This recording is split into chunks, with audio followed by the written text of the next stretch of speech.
Welcome to another episode of the Watchdog here on Ment Press with me, Low Key. As you know, we are covering stories which routinely are ignored by the corporate media. For that reason, we hope that you can support us through Patreon if you are able to.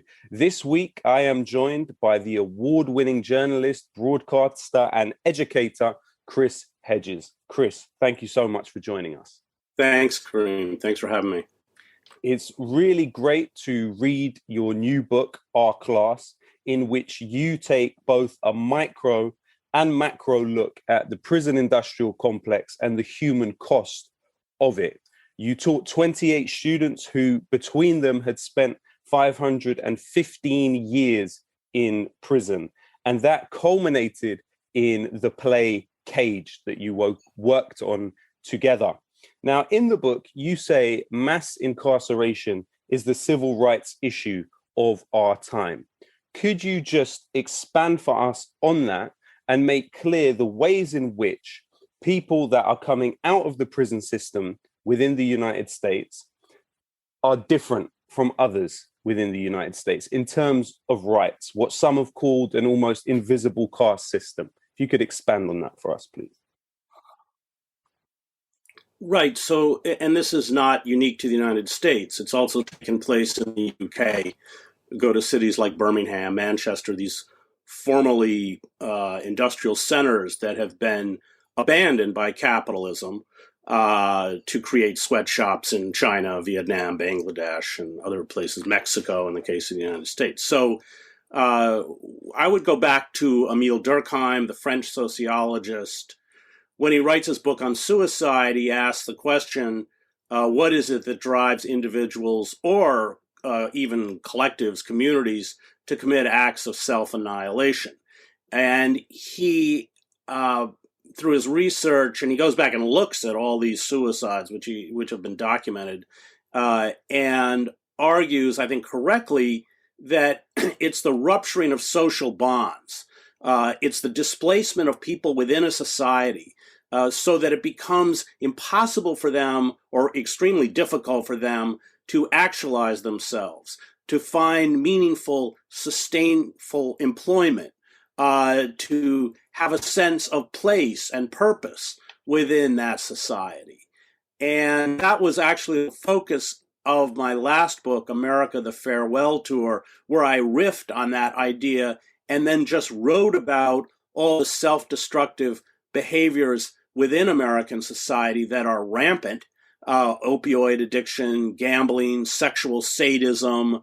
I went out to kink.com where it's the biggest BDSM operation, I think, in the world. And you could, for money, of course, get a link and order a girl to be waterboarded, literally tortured. So, and so with those rupturing of social bonds, which have been especially pronounced in urban post-industrial centers, you needed to find a new form of social control.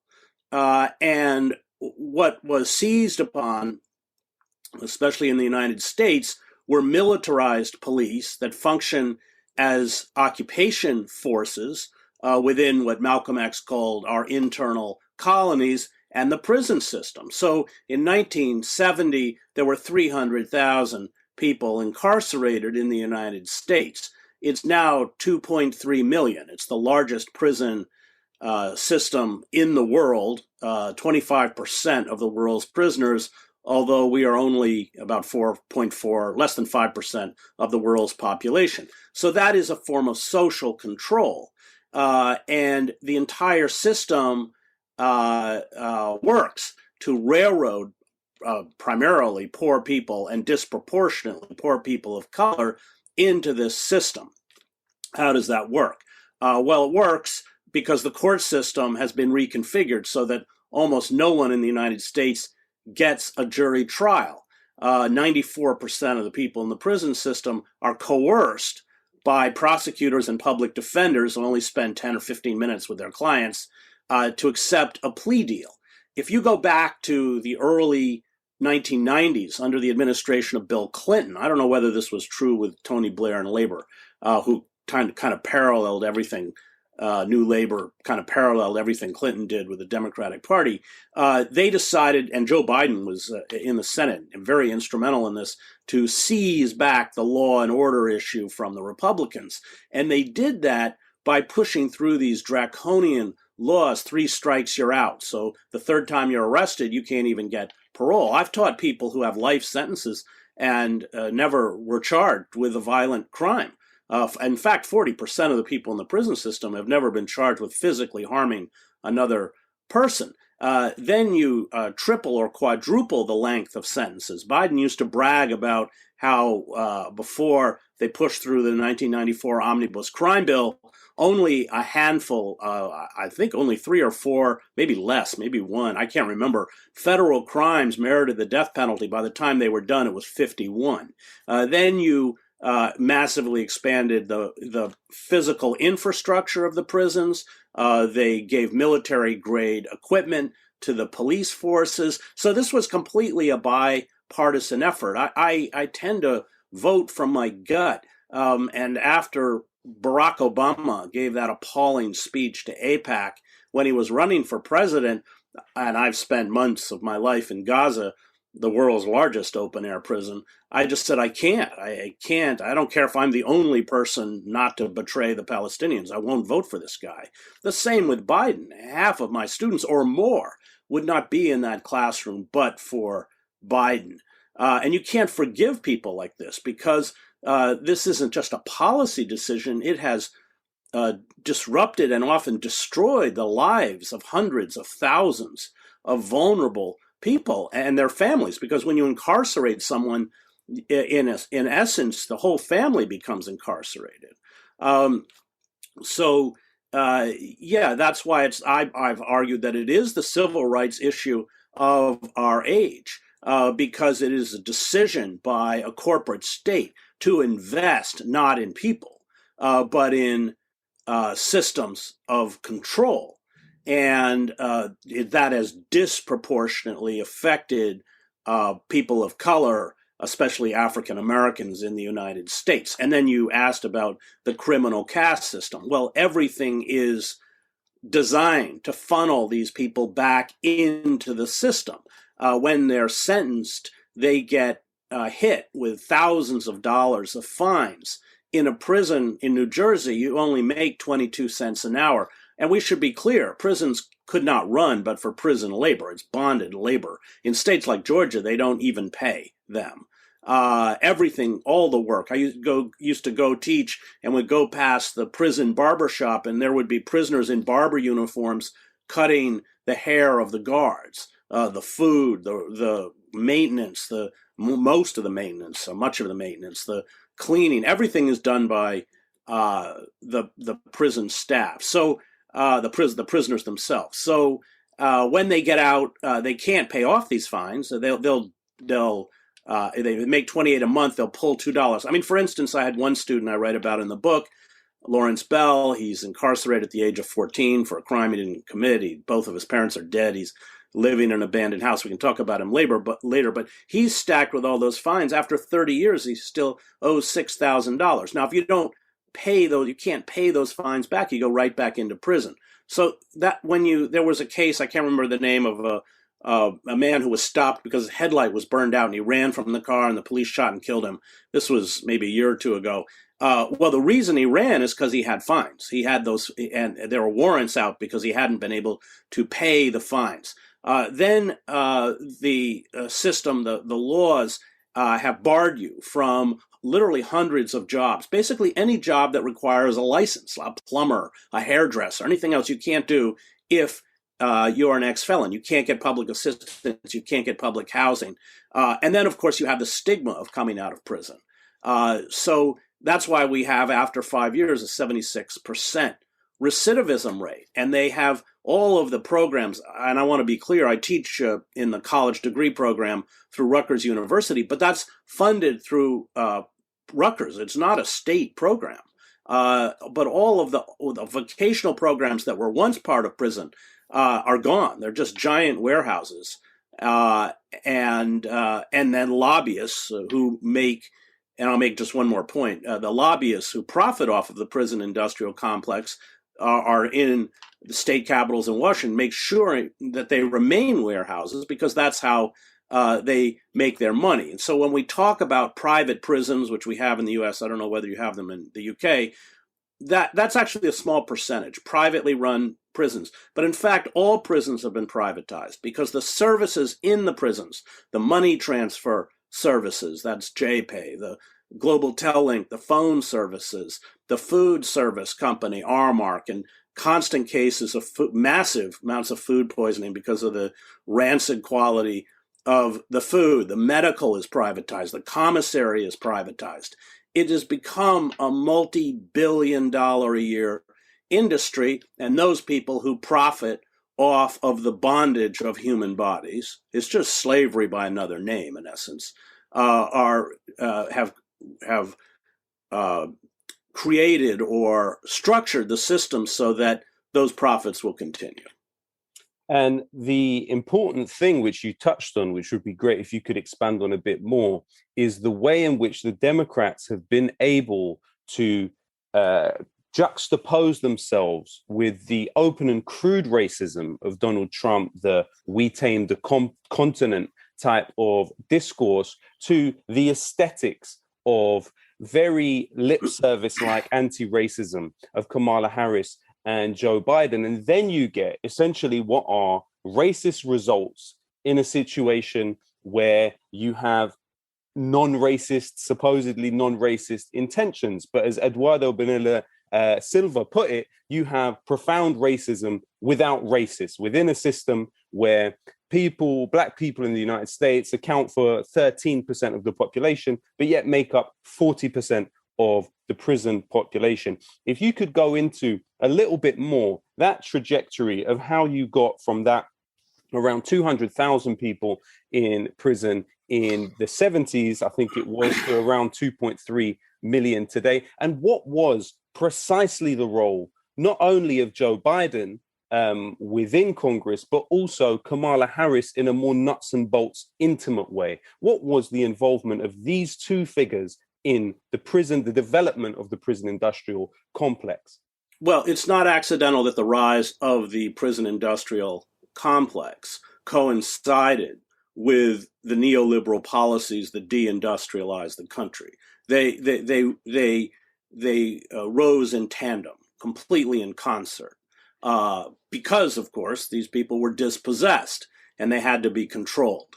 And since the social bonds, the ability to find place within the society was denied to them, then, like all tyrannies, you turn to prisons and militarized police who can kill with impunity. 3 people are killed by police in the United States every day. The police will argue most of them are armed, but upon investigation, that's often a lie, as many of the very prominent cases that have been captured by video have exposed. So yes, it's what there was a book a few years ago called "Friendly Fascism." It's rhetorical on the part of the Democrats, but the policies themselves have buttressed and expanded the institutional racism that are designed to keep the poor poor and keep the marginal in bondage. And in some ways, it's more insidious because a figure like Obama, for instance, becomes more effective as a brand and oftentimes can mollify the left through that rhetoric.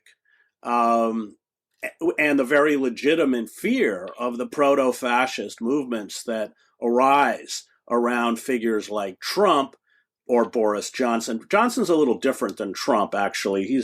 He's completely a creature of the oligarchic elite. And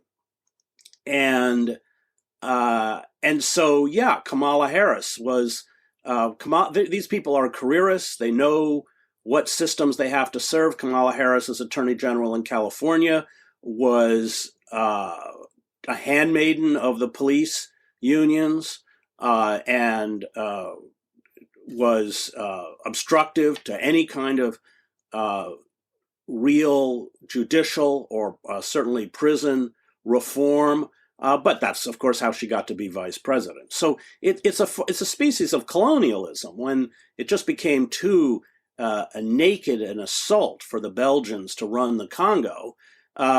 They realized that they had to find a puppet who was Congolese and black to do it for them. And you had that great resistance leader, Patrice Lumumba, who arose and then was assassinated largely through the efforts of French intelligence and the CIA, and then Mobutu, who was quite willing to sell out his own people. So that is a figure like Kamala Harris. That is a figure like Obama. These figures will lend both rhetorically and in the case of Kamala Harris in terms of their gender or the color of their skin legitimacy to this system as a kind of mask. But it's just an internal form of colonialism. It's not anything new. Sitting Bull was shot and killed by reservation police who were Lakota.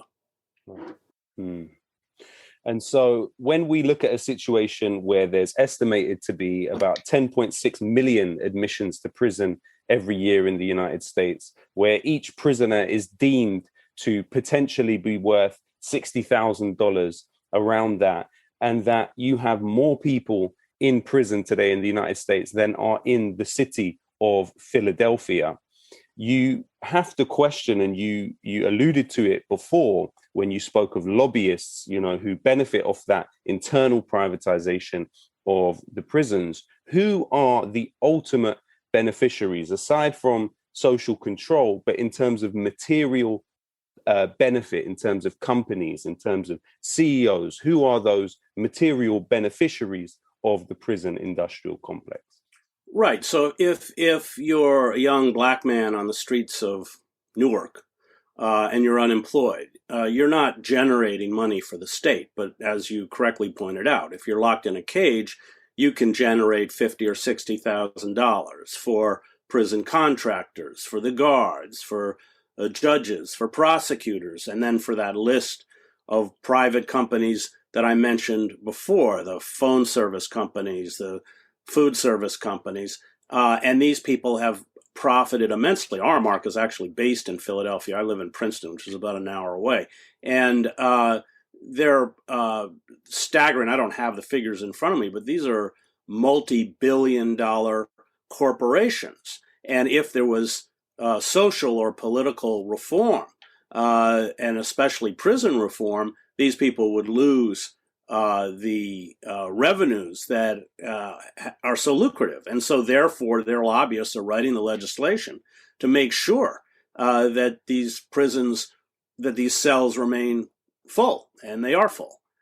So it is an entire industry in the same way that you have wars perpetuated in Iraq, Afghanistan, Syria, Libya. Now, of course, they're ratcheting up tensions with China and pushing the NATO to the borders of Russia. It's out of profit. It has nothing to do with national security. So you have Lockheed Martin and Raytheon and all, which, by the way, have now gotten into the building of border walls and the control of migrants. They're huge industries. They not only serve the war industry, but they have cornered the market on all of the sensors and fences and facial recognition and drones and everything else that's used to go after migrants. And then, of course, you just had this horrible example. I can't remember the number. It was like 28 or something who just drowned. They were trying to see their family, get to their families, and it was so. That's it. And in a world that, in a kind of corporatized world, in a corporate state, all of the institutions and laws and mechanisms are deformed to serve the interests of those profits and create a kind of corporate totalitarianism, which is not exclusive to the United States, although we have peculiar characteristics in that we are a phenomenally violent country and have been since our inception. Of course, the UK was, if you were in India or uh, any other part of the British colony, but we have the peculiar characteristic of having colonized internally from the moment we stepped on the shores of the United States, carrying out a genocide against Native Americans. Australia, I think, also did that. So, but that is in our DNA, and so the level of violence in the United States, of course, we just had another school shooting, makes it more volatile and more dangerous as the system seizes up. Access to assault weapons are readily available. You can drive to a Walmart and buy one. I grew up in rural Maine where my family were all hunters. You don't use these guns for hunting. The caliber of the bullet is too small to take down a deer. I mean, unless you want to pepper the deer with 20 bullets or something. They're solely designed to kill people. So it is a product of corporate tyranny. And then we are seeing the kind of political and nihilistic blowback that comes with a system of government that is seized by a particular cabal and renders huge segments of its population in Marxian terms as surplus labor, redundant labor, people who are just written off. And of course, the consequences of that have not anything that hasn't been shown throughout history, and the state uses harsher and harsher forms of control in order to maintain its hegemony. That's what we're watching, and the prison system is just part of that, a piece of that. Chris, I beg your pardon. Just 1 second. I'm going to be back. Just 1 second.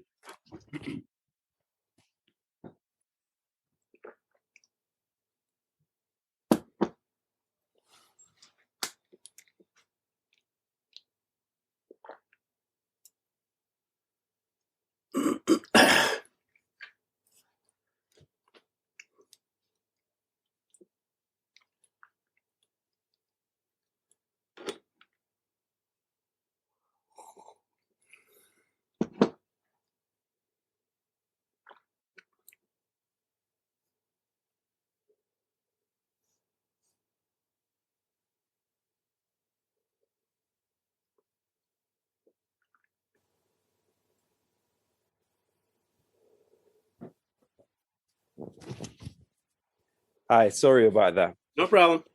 It's interesting you mentioned the marriage between external and internal colonies. When we think about in Britain, the application of the sus laws to racialized communities in the 80s, a lot of this legislation had already been used in the 14 million parts of the 14 million miles of the planet that Britain had occupied, like India, in terms of vagrancy laws, which were basically an excuse to shake down people on the street. When we also think about that marriage between arms companies and mechanisms like the social control of prison, you have the poppy, which you may have heard of, to commemorate the industrialized murder of World War I.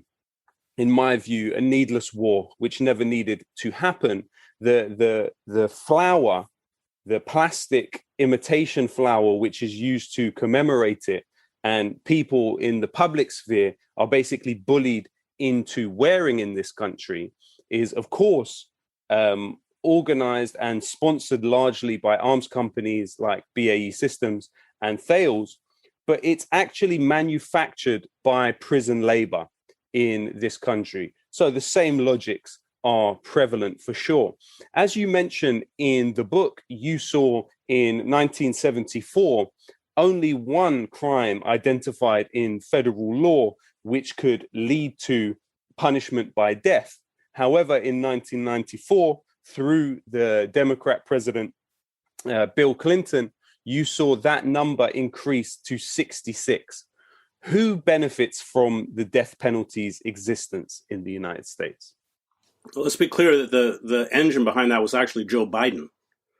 And he used that as a huge kind of propaganda ploy within his own senatorial campaigns and his own presidential ambitions, because Biden has run for president, I can't remember, like 4 times or something.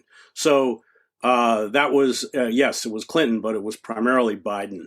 And who benefits from it? Well, it is a way to, I would say, first and foremost, we have to be clear that the state, in order to justify the mass incarceration of such large numbers of poor people, and of course poor people of color, needs to demonize them.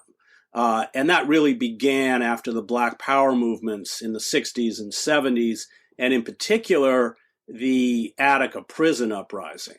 And Heather Ann Thompson wrote a very fine book about this called Blood in the Water, which is the history of the Attica prison uprising and its consequences. By putting more police on the streets, which we know statistically doesn't actually reduce crime, by giving police military grade weapons so that in Ferguson you have armored personnel carriers mounted with 50 caliber machine guns aimed at unarmed peaceful protesters, by expanding the death penalty. What you're doing is fueling this climate of fear and demonization, much like the war on terror, by the way, which is then used to further divert state resources to this coercive system, which earns the kinds of profits. But you need to demonize them. Muslims in the United States after 9/11 were demonized in the same way, and for the same kinds of reasons. So that's why. You also, in a fantastic speech, which everyone should check out at Rutgers, in a graduation speech for your students, some of your students, you actually say that they have given you more than you could ever give to them. Overall, what did this process teach you? Where did it take you from, and where did it go? How did it leave its fingerprints on you and change you? Well, these are some of the most remarkable people I've ever met, who have surmounted obstacles and which I think would have crushed most of us. I think very few of us would have been able to endure what they have endured and become who they have become. They are serious scholars. They turn their cells into libraries. And imagine earning a BA degree, and several of my students graduating summa cum laude from Rutgers University while locked in a cage and humiliated and suffering all of the environmental assaults of a prison, the constant noise, the humiliation, the degradation. It's quite remarkable. And I'm not romantic about suffering. I saw a lot of it as a war correspondent, and it certainly can crush you and destroy you. But at the same time, I think for those people who achieve levels of transcendence or real integrity, Nelson Mandela comes to mind, they kind of have to go through that road. Flannery O'Connor talks about passing by the dragon. And sometimes the dragon destroys you. But to become that kind of figure, you have to walk through that kind of hell. And they did. And they are. I've taught in the prison now for, I guess, 12 years. And some of my students are getting out. And those relationships are some of the most important relationships I have. Because I spent 20 years of my life outside the United States on the outer reaches of empire, which makes you an alien when you come back to the United States, where even among the liberal class, there is an acceptance of a pretended virtue or pretended goodness that we don't have. Empires are the external expression of white supremacy, where you denigrate in racist terms those you occupy, plunder their resources, and exploit their bonded labor. And all of the mechanisms of control as internally these forces destroy they kind of cannibalize the host, then all of these mechanisms of control come back to exert control in the homeland. Wholesale surveillance, militarized drones, militarized police. All of this is quite common if you go to the occupied West Bank or Gaza or Iraq or anywhere else.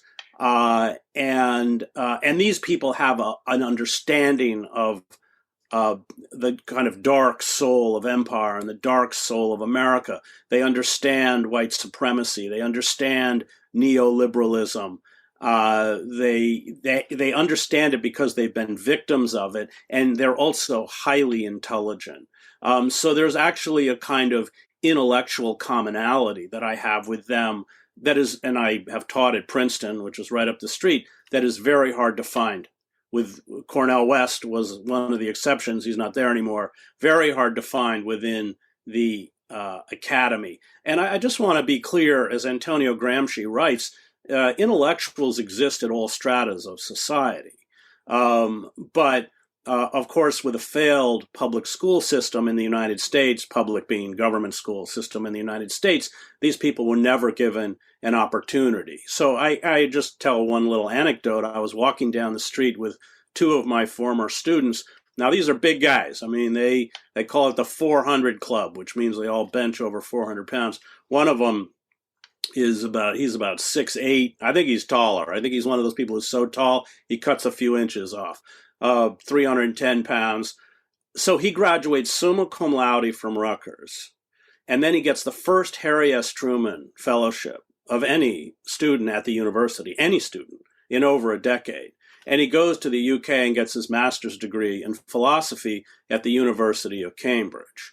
And I'm walking down the street with him and another student, and I said, I'm sure somebody's going, what are those two black guys walking with that dweeby white guy for? And I said, what they don't know is what I know, is that you go home at night and read books, and you're a nerd. You're nerds just like I am. And so because of my own personal experiences, I find within these students, just a kind of, not just a brilliance, but an integrity and a courage and a strength that I admire immensely. And in that speech, and I meant every word of it, that, I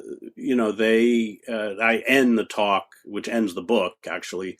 And one of my students, Boris, wonderful writer, he says, that in the hood, when somebody do something for somebody, they want something. And I said, well, you should know that what you've given me, I cannot quantify monetarily, that it's one of the most important and precious things I possess. And that is your friendship. And that makes me the most blessed among you. And that is true. And that's, an incredible gift, and one that I, cherish, and is really the driving force behind writing that book, to lift up these magnificent people who the rest of society has attempted to crush and destroy, and to this day often successfully demonizes. Beautiful. On the mention of Cornell West, what is your estimation of what exactly happened to him within academia? Was it due to his support for the Palestinian cause? I know exactly what happened to him. He was at Harvard, and the Israel lobby is immensely powerful at institutions like Harvard. They'll never say it. Cornell, like myself, is a very public supporter of the boycott, divestment, and sanction movement, which the Israel lobby is working very successfully to criminalize support for that movement by passing state laws. I mean, it's ridiculous. As if it's illegal for me to boycott products made by settlers in the West Bank. I mean, under international law, they shouldn't even be there anyway. So yeah, it was. There was a very concerted, well-organized, and well-funded campaign to get him out of Harvard. On page 32 of the book, Kabir, who is a great part of the class, says that's the problem with education. You figure out how the system works and you don't have anyone to talk to. What is happening to us as a civilization, culturally speaking? You've written in the past about the extent of illiteracy within the United States today, but how is the corporate culture, which is really ubiquitous today, affecting our faculties of critical thinking? By denying us an education, two ways: degrading systems of education, turning them all into STEM. The purpose of an education is learning how to think, not being taught what to think. It doesn't mean that studying physics or anything else or math is not important. It is, but not at the expense of learning how to think. And in a post-literate society, you're just not going to get complex ideas from YouTube or, God forbid, Twitter or anything else. If you're going to read about how, for instance, capitalism works, you're going to have to plow at least through the first volume of Capital. I don't pretend it's an easy read. I mean, I struggled with it myself. You're going to have to read Gramsci. You're going to have to read Rosa Luxemburg. You have to understand history, because the dominant ruling class is only going to tell you the version of history that justifies and buttresses their own power. They're never going to tell you your own story. You're going to have to be proactive. All of these corporate systems of information, which largely disseminate images, which are emotionally appealing but intellectually void, they're never going to tell you. You're going to have to read Eduardo Galeano or C.L.R. James or any of these, Howard Zinn, any of Noam Chomsky, these great writers who will explain the system to you. And that's what I worry about. I mean, I see your books behind you. My books are behind me, and that's only part of it. My entire house is a library, because the information is still there, but of course people don't read. And that's, again, kind of by design. So I tell my students in the prison, who, as we plow through this very rigorous college curriculum, that by the time we're done, you're going to be very lonely, because you're going to speak in a language which is alien to those people who haven't had the benefit of exploring systems of power and how they work. And we forget that in the old anarchist movement, the communist movement, the old labor movement, education was a fundamental part. Workers, Emma Goldman writes about it. I mean, they'd spend 12 hours a day working in sweatshops in the Lower East Side, and then they'd go to anarchist book clubs at night. And that is extremely important, because if we're passive recipients of information, we're going to be denied both the understanding and the language by which we can describe and grasp our own reality. And that's by design. I mean, so in poor communities, the schools are dysfunctional.